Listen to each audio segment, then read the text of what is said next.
My employee uploaded a video on TikTok, mocking me and calling me a pain in the ass for not delivering turkeys for Thanksgiving. What the internet didn't know was my company's unbreakable custom. On every major holiday and employee anniversary, an unrestricted $500 cash bonus. While the entire cyberspace attacked me, I decided to grant their wish. I sent a memo to the entire company to further exalt the traditional spirit of the celebration. The Thanksgiving cash bonus will be eliminated this year. Instead, each employee will receive a free frozen turkey. The news caused astonishment. Some laughed, thinking it was a joke. Others approached with their leftovers asking for clarification. For several, the bonus represented faith and autonomy. But given the viral wave of the clip of Abba, the fresh intern, I preferred to respond not with fury, but with sarcasm. The gossip spread quickly. The director doesn't let go of a turkey. Abba, without mentioning the bonus in his post, expressed his frustration emotionally, alleging the lack of human connection in corporate rituals. He made no direct reproaches, but his nostalgic tone struck a chord. That afternoon I detected some colleagues whispering. It was not rebellion or uproar, but the atmosphere changed in an open space. The image defines everything. The version on platforms distorted the facts. Abba entered my office with a folder and a polite smile. "Kate, can I have a moment to talk?" he asked politely. "I have thought about proposals to strengthen our internal identity." I motioned for him to go ahead. "I know we value the bonus," he said as he settled in. "But for occasions like Thanksgiving, perhaps we could add a more affectionate touch, something emblematic, like a turkey per person. It would demonstrate closeness, right? Our doctrine has been to grant freedom." I replied with the bonus. Each person chooses what they need. It could be a turkey or a ticket to visit relatives. It's more authentic to allow choice than to dictate a gift that not everyone will enjoy. "Sure, I understand." She nodded, though she didn't seem entirely persuaded. It was just an idea. The conversation ended harmoniously. Or so I thought. The next day, another video circulated on social media, with no aggression or identities, but it was obviously alluding to our company. Abba appeared at her post, speaking frankly about how work practices sometimes neglect the sentimental. She never mentioned my name or made any accusations, but the meaning was clear. I missed a more iconic, more cheerful demand. The clip exploded. Phrases like, "not a dime in an opulent company," emerged. Former employees recalled positive experiences. Others joined in with their own anecdotes. The company's seal began to circulate. Digital media picked it up eagerly. Stories with headlines like "the viral lawsuit," "money," or "employment customs" sprang up. Everything remained legal, but the blow was concrete. In the morning, Abba and Mike, a veteran salesman, asked to speak with me. Mike began with a soothing tone. "Kate, we all get your good points. We just thought we should adjust the way we relate to the group a bit. Nothing big, just escort the bonus with a symbolic wink." Given the weather, Abba stood beside him, quietly, with a confident demeanor. "The business norm is clear," I said. "The bonus is retribution. The iconic, the effective is not imposed. I prefer to trust that the staff will know how to express the price and union in their style. The thing is that right now there is intense focus on the issue," Mike said. "And I don't have networks. Impressions count." "I know," I replied, "and I prefer to let the facts speak for themselves." At that point my assistant burst in with a stiff face. "Kate, the video exploded. It's on multiple portals. Amy Gate is trending." I refreshed my phone. He was right. Abba's video, though mild and without direct charges, had stirred passions in the audience. Some comments were helpful, others downright insulting, but I was shocked to find a familiar name among the likes. Mark, a senior engineer. I had helped him myself months before with a family medical emergency. I looked at Abba, and she caught my eye. Her smile was calm, almost victorious. "It's not just about me," she said. "There's a collective feeling. We all yearn to belong somewhere." On my screen were phrases like, "I worked there. I've never seen a zero bond. All we asked for was a bit of human warmth." It's so much asking for veiled lies, illusions. Suspicion was contagious. My PR person came in with paper in hand.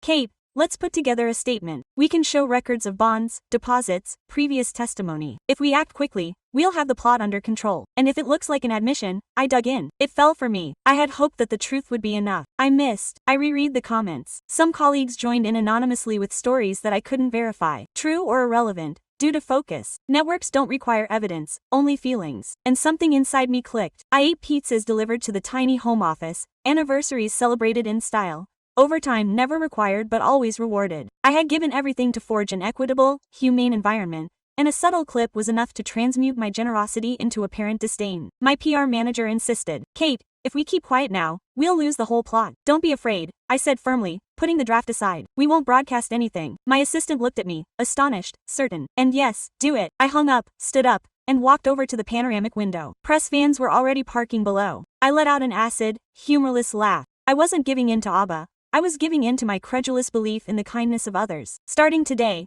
Kate Riley was no longer the motherly hen. Time to be a director. I pressed the intercom. Send an invitation to the entire staff on the agenda. Meeting is mandatory at 9 a.m. tomorrow. Subject: final verdict on the Thanksgiving benefits package. Her voice faltered. Kate, we're going to capitulate. No, I said, looking at the media scavengers. Loitering. It's a trial. The conference room seemed narrower than usual, perhaps because of the ambient pressure. No one was chatting. No one was touching their phones. Only footsteps coming from various points in the building, one by one, until the place was filled without noise. I remained standing by the monitor. In front of me, the staff sat in neat rows as if at a conference, but without enthusiasm. There was no coffee. A deliberate decision. My assistant, Clara, slender, precise, brown hair in a bun and a face of work-related anxiety. She closed the door at exactly 9 o'clock. She looked at me from the corner. I nodded subtly. All set. Thanks for coming. I projected without raising the volume. Let's not waste time. I turned on the projector and a diagram emerged. Years, names, dates. The chart showed bonuses given since the first day of profits at this company. Every holiday, every anniversary, every sum. $50,000 in 2021, $83,000 in 2022. A steady stream of quiet appreciation. This isn't advertising, it's a career and everyone plays a part. I saw some people exchange glances, others lower their heads. In the second row, Sarah, the longest-serving designer, with gray curls and red glasses. She scrutinized me calmly but tensely. She was in third. Upright posture, perfect beige blouse, blonde hair pulled back with a golden barrette. Without blinking, she seemed to savor the undue spotlight. Many saw a video on social media suggesting that this company was worthless these days, that only the cold of the numbers mattered here. I pressed the remote control and the screen changed to a photo on a white background with a handwritten name. What we offer is not packaged affection, it is independence. You choose whether to buy a turkey, a ticket, or pay off a debt. That to me is more humane than forcing a custom. Mike stood tall, dark hair swept back, beard trimmed, face of a natural salesman, blue suit without a bow. He always knew when and how to intervene. Kate said slowly, no one questions your generosity, but the symbolic also has weight. Sometimes a small detail unites more than a huge amount, some said. Abba crossed her arms complacently. Clearly she was not alone. The symbolic does not replace reality, I replied. This bonus is not mere money. It is esteem in its most concrete form, trusting that each person knows what to do with their own. Sarah stood up happily. Kate, you always talked about family, but this now feels like a courtroom. I took a deep breath. I had anticipated it. I had used that word wrong. We're not family. We shouldn't be. We're a professional team. But that doesn't mean I don't care about them. It means I don't need to feign affection to prove it. Testimonies, texts, old emails, notes of gratitude, images of opened envelopes next to anniversary cakes appeared on the monitor. Nothing grand, just genuine. Clara began handing out the envelopes individually, name by name. Some accepted them with relief, others with remorse. Abba held out his palm, staring straight ahead. I don't need it, he said in a firm voice. It wasn't for the money. I understand, I replied. It was for the control to alter a narrative. And you succeeded. But that narrative has another side. No one applauded. No one uttered a word. As I left the room, all I heard were chairs moving and documents rustling. That was enough. A silent battle had just begun and I would no longer be the permissive leader. I returned to my office in complete silence. Clara followed me with her eyes until I closed the door. I didn't turn on the light. The sun streamed through the large window, illuminating the pale oak desk and the armchair, still rotating gently from the previous meeting. I settled in slowly. The hollow envelopes were stacked in front of me, sheets that no longer bore any weight. I turned on the computer monitor and accessed the building's surveillance folder. It wasn't illegal to examine the footage. All the workers knew that, and the lenses only covered shared areas. I wasn't after anything specific, I just wanted to understand something that hadn't yet taken shape, that intuition that nestles in the gut. I played the recordings from the kitchen area of level 4 from the past week. They showed Abba and Mike, short conversations, controlled gestures, the same lean from him toward her at least 4 different times. Excessively long smiles, brief bursts of laughter, no body contact, nothing that would reveal a plot. But it was obvious, Abba hadn't operated alone. I reduced the sound and leaned back. I closed my eyelids. When I opened them, I decided to send Mark a message. Mark was one of the most senior engineers in the group. He was in his early 30s. He had short cropped brown hair, a stubble of beard that he seemed to neglect every other day. He dressed invariably, dark jeans, a gray or deep blue sweatshirt. He had collaborated with me on complicated projects and had visited my office only a few weeks before when I had authorized him to provide financial support for his father. He was among the first to like Abba's video. I summoned him to my office. He arrived 20 minutes later. He entered with his hands in his pockets and his eyes downcast. I know why I'm summoned, he said as soon as he closed the door. Have a seat, I replied. He did so without looking around. The video was a mistake. Why did you make it? Mark inhaled deeply. I watched it with my partner. She asked me if it was true. I felt trapped. I didn't know what to say, and she said, if you don't act, it's like you're supporting the other side. I just pressed the button. I didn't think about it. But you knew the truth. He nodded. And that's why I'm here. I don't know how to explain it, Kate. There's something in the air. Like we're all waiting for someone to say something. Oh, it was that voice. Even though it was unfounded, I didn't make a sound. I just studied him. His bluntness was genuinely awkward. I'm sorry, he added. I nodded calmly. Thank you for coming. That's beyond what most people have done. When he left, I reopened my email. There was a message from our Abba had handed in her resignation, effective immediately. I stared at the screen without moving a muscle. The guy who started the fire had decided to leave before it was extinguished. She knew when to back off, smart. The alert was still open when I heard a soft knock at the door. Mike entered without waiting for an answer. He had his suit jacket draped over his arm. His white shirt was undone by the top button. His smile was its usual, calculated professional one. You have 1 minute. Are you here as an employee or as an informal representative? Quote. He smiled awkwardly. I just wanted to say that today was intense, but essential. Some needed to be vented. And you were there to guide them. I didn't organize anything. I just sensed that I needed to verbalize certain issues. Quote. I stared at him, intrigued. He had never seemed concerned with internal dynamics before, only with getting contracts signed. I straightened my posture. Don't get me wrong. I still care about this place, but the people are evolving. Demands too. If we don't adjust, we lose people. Thanks for your analysis. Anything else? He shook his head. No, I just wanted you to know it's not personal. He walked away without waiting for me to reply. I turned off the monitor. I went to the window. From up high, the city seemed to be moving more slowly. It wasn't personal, he had said. Of course it wasn't. To them, this was a chance, a crack, a moment of vulnerability in the figure that used to be unwavering, but they had misread it. It wasn't vulnerability, it was pent-up rage, and he wouldn't contain it much longer. My inbox was flooded with requests for interviews, radio spots, analysis blogs, YouTube channels with overly long titles. Most were variations on the same theme. We want to give a voice to all sides, but among all these messages there was one that felt different. Simon Reyes, a freelance reporter. I remembered him from an opinion piece that had gone viral the year before. I scanned his inbox. Profile. Early 30s, messy brown hair, patchy beard, candid gaze in all his images. He had created a narrative journalism platform called Fractal. He didn't have millions of followers, but his audience was loyal and he knew how to tell stories. His message was concise. Kate, I think your perspective deserves a place too. If you're ready to talk, I'm ready to listen. There was no flattery or manipulation, just a proposal. Clara eyed me suspiciously when I indicated that I wanted to accept. I could use it to attack you, she warned, even if I claimed the opposite. So, let him try it, I replied. But I'll set the rules. I wrote to Simone with 2 precise conditions. The interview would be recorded without editing. Our company would simultaneously release a video of authentic statements from employees without a script or editing, and he accepted without hesitation. 2 days later I received him in our meeting room transformed into a makeshift set. Clara had coordinated everything. Soft lighting, neutral background, discreet cameras, no emblems, no corporate adornments, just 2 armchairs. Confronted, Simon arrived on time. He was wearing dark jeans, a rolled-up blue shirt, and carrying a notebook made of recycled paper. He greeted me with a firm handshake and a restrained smile. Thank you for taking this step, he said. Thank you for not arriving with toxic questions, I replied.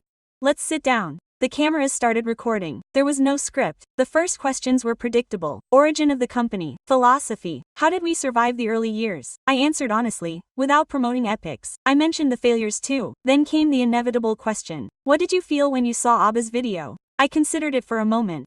I felt that I didn't identify with that version, that someone had captured a private dialogue and transformed it into a sequence. A shocking sequence, yes, but false in its purpose. Simon didn't interrupt. He let me continue. I'm not against symbolic acts, but I am against emotional demands. Giving money is not cold, it's respectful. It's an affirmation, I trust you enough to make the choices you need most. Forcing someone to accept a turkey is not empathy. It's subtle dominance. He jotted something down in his notebook. Do you think Abba acted in bad faith? I leaned forward. I think Abba understood the mechanics. She knew that on social media, focus matters more than truth. She focused impeccably, cried at just the right angle, spoke like a victim, and turned a generous custom into a lack of humanity. And you wanted to trust. I thought the culture we'd forged was robust, but it was vulnerable.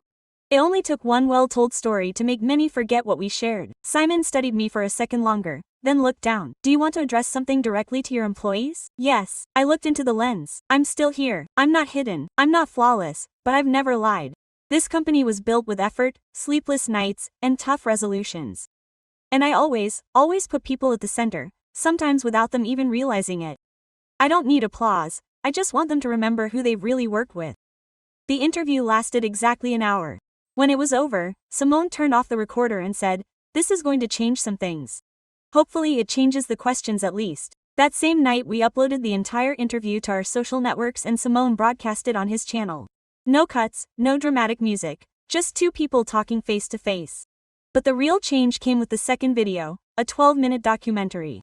Real statements. Anna, the receptionist, recounting how she used her bonus to cover her daughter's college tuition. Javier from the technical team, recalling with a broken voice how we covered a medical procedure for him when his policy didn't respond.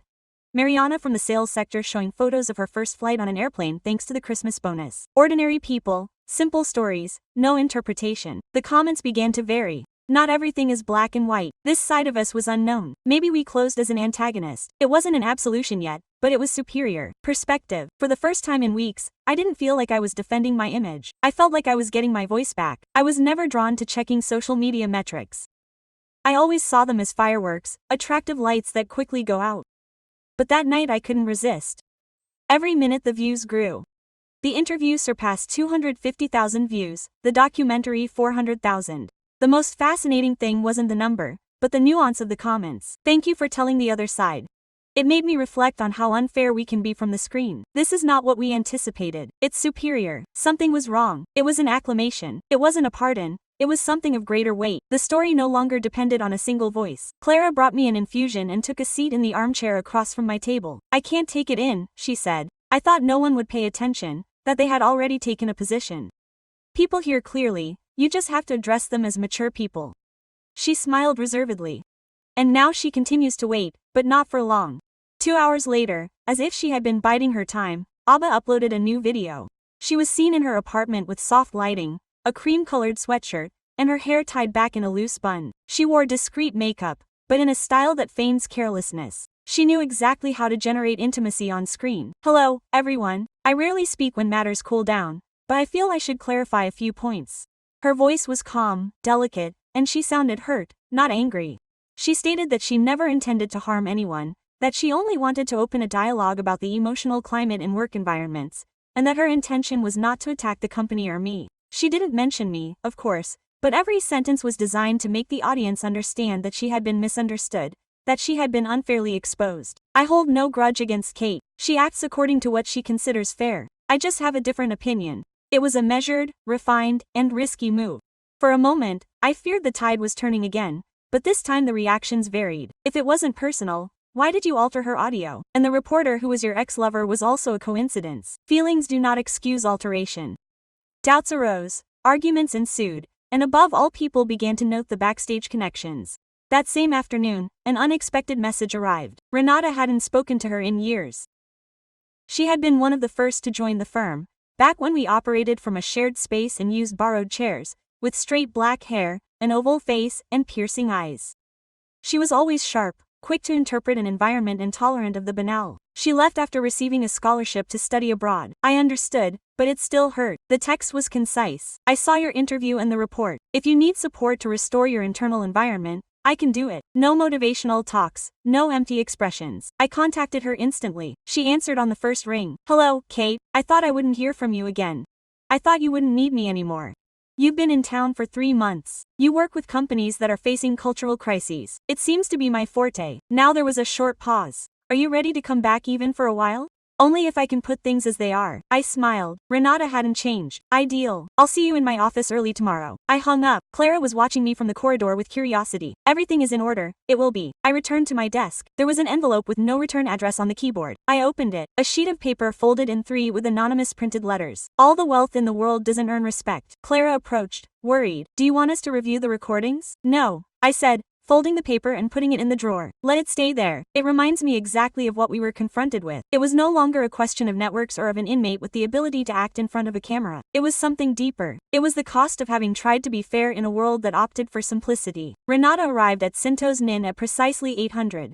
Clara greeted her with a mixture of astonishment and relief. No one knew of her return, not even the initial group. She appeared at the entrance with her serene step, her black backpack on her shoulder and the same haircut as always, straight to her shoulders, without any details. She was dressed as she had been in the beginning.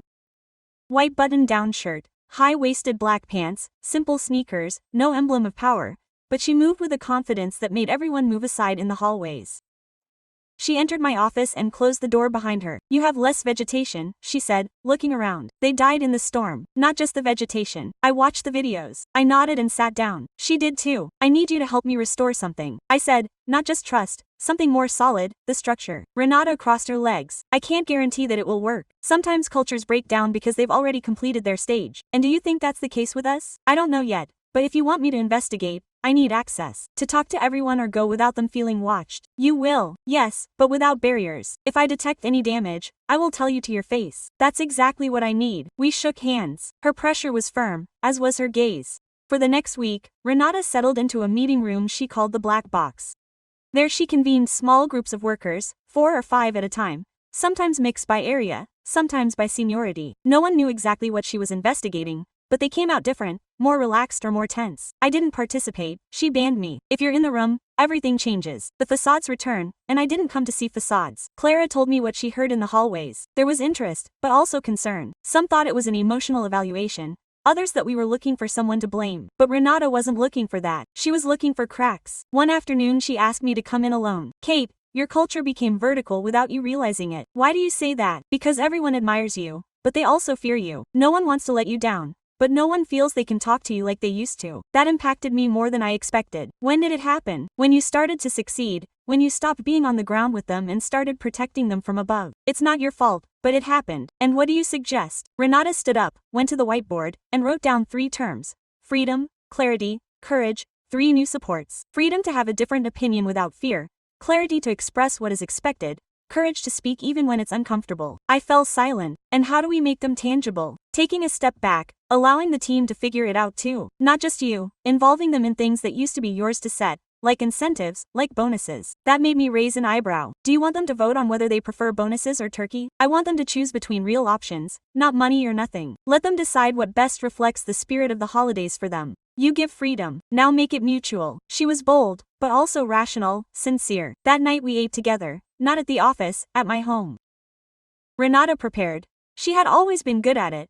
Fresh pasta with a spicy sauce that reminded me of our first night meetings at the old office when we would exchange ideas and leftovers. "How are you doing in the midst of all this?" she asked as she filled my wine glass. "Exhausted, hurt, but alive and ready to transform." I looked at her. Her face was serene, her eyebrows thin, a small mole on her left cheekbone. Renata had always been a map that only a few knew how to interpret. "Yes," I replied. She smiled. "So, do you still have company?" And for the first time in weeks, I felt like I wasn't alone in this, like the storm hadn't completely destroyed me. The sessions began on Monday morning.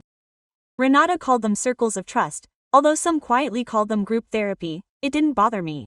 The key was to get them to participate, and they participated with some resistance at the beginning but interest in the end. Each circle brought together 5 to 7 employees from different sections, with no superiors present, no plans, just chairs in a circle and an hourglass in the middle. Renata set a single rule: no one interrupts, no one corrects, no one defends. I didn't intervene. I watched from a distance. The hallways were quieter, as if everyone was moving more slowly. The usual rhythm of alerts, clicks, and keyboards slowed down. The firm seemed to hold its breath.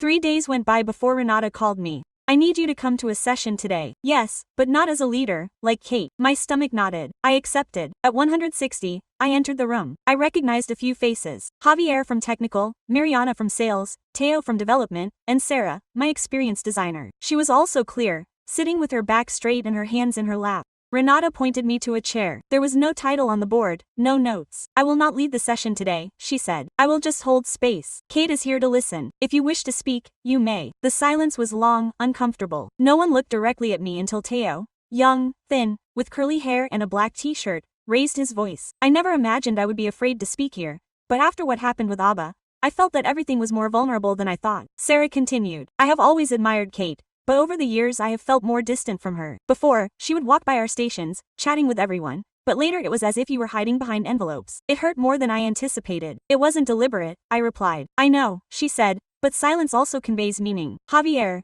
a burly man with a thick beard and thick glasses, spoke directly. "I don't agree with how Abba explained everything, but I don't think she fabricated it either. She picked up on something we didn't know how to express. Mariana chimed in with determination. What hurt the most wasn't the bonus or the turkey, it was seeing that when it exploded, no one came forward to talk. We felt abandoned.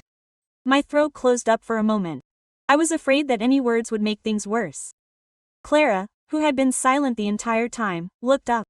I saw how you suffered, Kate, and I also watched as people began to fabricate stories. Although in reality we all longed for you to simply emerge, to converse like at this moment, as a human being, I leaned forward, not to protect myself, but to express gratitude. I don't usually show feelings, it's hard for me, but I never stopped being there, and if I distanced myself, it was because I thought that was protecting them. I was mistaken. The silence that followed was not tense, it was genuine. Renata intervened delicately. What we do here is not about immediate healing, but about identifying what injuries exist and what they want to do with them.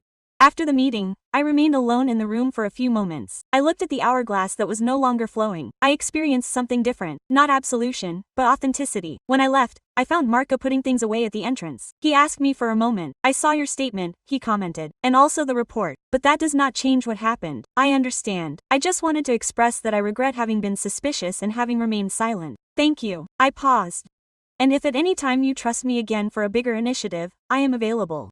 I nodded that evening. I received an unexpected message from Sarah. Thank you for not hanging up. Sometimes that surpasses any voiceover. Change wouldn't come with standing ovations or internal announcements. It would come with those tiny cracks of sincerity that were beginning to form. And I, for the first time, felt prepared to fill them. 2 weeks after the initial meetings, the corridors no longer resonated as they did. Harmony no longer prevailed. Whispers, hushed conversations, groups that dispersed when they saw me approaching still persisted, but fear had changed course. It was no longer the fear of expressing oneself, but of continuing to remain silent. Renata emerged as a key figure, not as a redeemer but as a reflection. She possessed that almost uncomfortable ability to listen without consoling, to return each expression with a more complex question. And what are you ready to change? That was her favorite. One afternoon in the large conference room, we wrote 3 terms on the board together, the same ones I had outlined weeks before. Freedom, clarity, courage. Then we called the entire staff together without devices, without introductions, without commitments. We will not go back to the way things were before, I declared, because the previous ones also led us here. Renata took the floor. Kate can make many adjustments on her own, but she shouldn't. That's why we will rebuild our culture with you from the ground up, from within, from the discomfort. There was no applause, but no one left the room. We suggested something we had never tried before. A group manifesto, a redefinition of our principles written by everyone, not just management. In the following days, spaces were set up for anyone to contribute, unsigned notes, open meetings, makeshift tables in the cafeteria. A mixed group was formed to organize the contributions. Clara, Teo, Mariana, Javier, and Mark. I wasn't involved. I watched from afar as the proposals emerged like deposits that had always been there, waiting for the water to calm down. The most sensitive part came when addressing incentives. We can't keep the old way, Clara said firmly. But we shouldn't completely discard it either. Renata suggested an option. Let's hold an internal election every year. You decide on 3 options. Quote, the committee carefully selected the categories. Money, as before, personal experiences, trips, meals, tickets, courses, charitable contributions on behalf of the employee, to the cause of choice. There was something for every type of emotional bond, independence, enjoyment, and meaning. The election was open-ended, but its outcomes were open. 91% of the employees participated. Money won by a narrow margin, but with a notable difference. The second place went to the experiences category. People wanted to choose, yes, but they also wanted to experiment. When I read the results, I didn't feel frustrated, I felt relieved. The principles on which this company had been founded were not extinct, just in the process of being transformed. At the final committee meeting, Sarah suggested that each employee write a short note of gratitude to another colleague, not to management, a gesture of lateral recognition, something modest but impactful. We accepted. The next day I found an envelope in the room. My nameless desk. It simply said thank you for not giving up when it would have been easier to evaporate. I filed it away in the drawer next to the unsigned note I had received weeks before. 2 different voices, 2 poles of the same journey. Now, the company was no longer what I had imagined in Soledad. It was what we had all resolved to be. I never imagined that the most arduous transformation would not be corporate, but individual. I had reformed procedures, altered structures, listened to criticism, adjusted incentives. I had confronted lenses, covers, furious workers, toxic opinions, but the truly complex aspect was another aspect, observing myself without a shield. Renata warned me one night while we were working in her temporary office. You are doing everything for others. And you, where are you in all this? I am guiding, resisting, doing what is right. That does not answer my question. I did not know what to reply. That same night, as I left the building, Renata offered me a ride home. I accepted. It was late. We were exhausted. The vehicle smelled of leather and its usual aroma.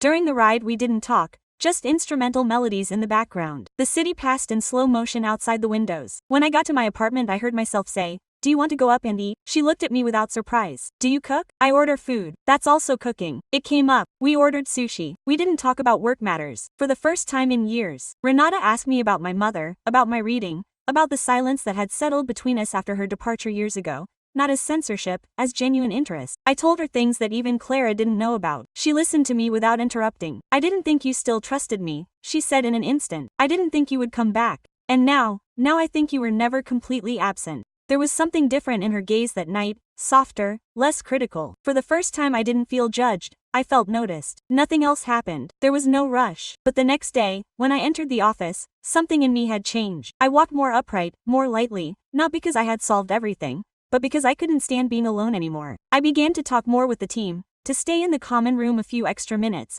to ask how they were, without having a ready response, just to hear.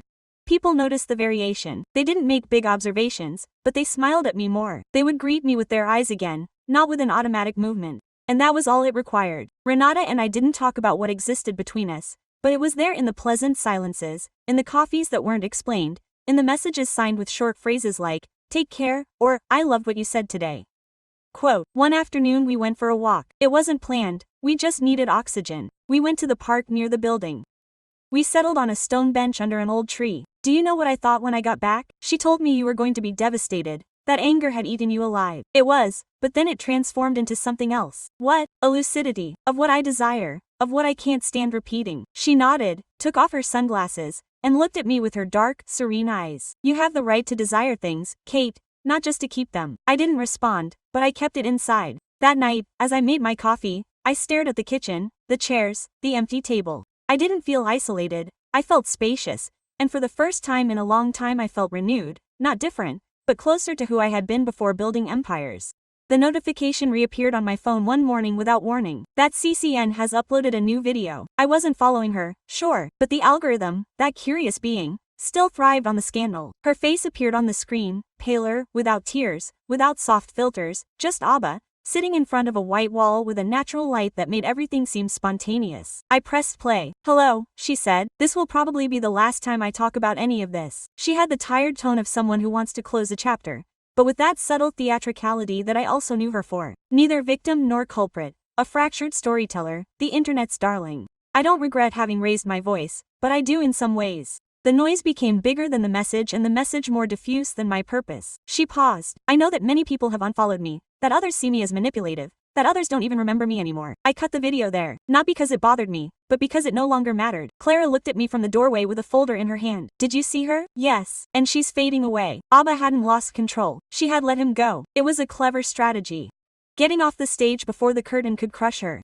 Her new video was, in essence, a closure. She made no apologies, no demands, just walking away with clean hands of having done what she thought was right. Hours later, the algorithm was at work again. A new video was circulating, but it wasn't hers, it was from a former college classmate. Someone who had known her before the company, before the viral video, was sitting in her kitchen with a cup of coffee, staring at the camera with a mix of discomfort and resolve. "Hey, I don't usually do this, but I'm sick of seeing how Abba continues to construct narratives without anyone saying anything. I knew her well and I want to tell what's not being seen." The video wasn't an aggressive accusation. It was a story of how Abba had used similar situations in the past, of how she had mastered adjusting her emotional tone to create loyalty, of how even in her college days she had managed to get others to defend her voice while presenting herself as the victim with a skill that many envied until they were exhausted. It wasn't shocking, but it was genuine and conveyed truth. In the hours that followed, her recording was shared more widely than AA's, and opinions began to vary. This clarified multiple aspects. Everything had always seemed excessively refined to me. Now it all added up. Renata approached as she examined the reactions. Reality doesn't always triumph, but sometimes, just sometimes, it endures as long as necessary. I nodded. No need to fight any longer. No, just exist in a different way. I closed the computer. Abba didn't post again in the coming days. Her account remained active, but silent, like a blocked entrance, without warning. I didn't even celebrate. I just blurted it out. Meanwhile, something inside the company had changed. People were no longer mentioning what had happened. They were discussing what they were creating. There was an existence beyond conflict. It always had been, only now we perceived it with a different perspective. On the last Friday before Thanksgiving, the office was feeling a different pulse. It wasn't exactly euphoria, but it was a well-earned serenity. The silence of previous weeks had given way to short bursts of laughter, spontaneous conversations near the coffee machine, people who were not just passing by, they had lingered since Minion. The shared area was decorated early. Nothing corporate, nothing forced. A team of workers had provided chains, reusable dishes, cotton tablecloths, simulated lights. Renata and Clara had organized a meal with alternatives for everyone. Organic pears, vegan options, Argentine empanadas, Thai curry. No one was forced to attend, but everyone did. On each table were small packages with messages written by colleagues. Not by human resources, not by me, by them. Simple, genuine thanks. Thank you for making me laugh when I had a hard day. You can't imagine how much your suggestion last week gave me peace of mind when I didn't know what to say. They were minimal actions, but they represented everything. When I went to the central table, I looked at the 3 packages with the incentives. They were emblematic. This time, each worker had chosen their preference at the beginning of the month.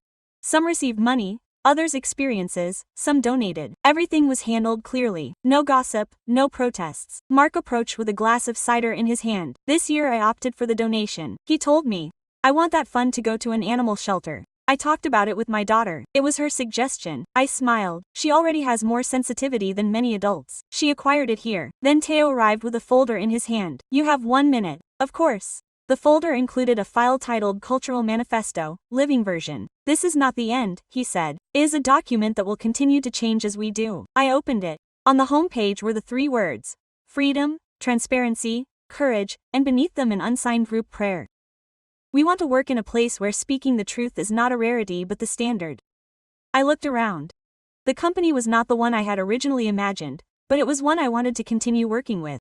That night, as the office closed, I ascended to the upper level with Renata. The city lights flickered as if in silent remembrance. What now? She asked. Now let's pull open the last door. She looked at me with a raised eyebrow. Which one leads to the space where I don't need to be in control of everything? She smiled. Her hair fell to her shoulders, more relaxed than usual. There was a turmeric mark on her blouse. She had prepared part of the menu herself. We were silent for a moment, then I took her hand.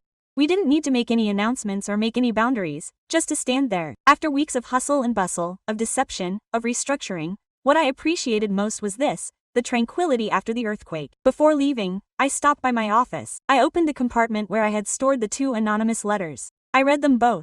Not all the capital on the planet. It gains esteem. Thank you for not giving in when it would have been easiest to evaporate. I placed them side by side. They were the beginning and the end of the same journey. I turned off the light. I closed the door.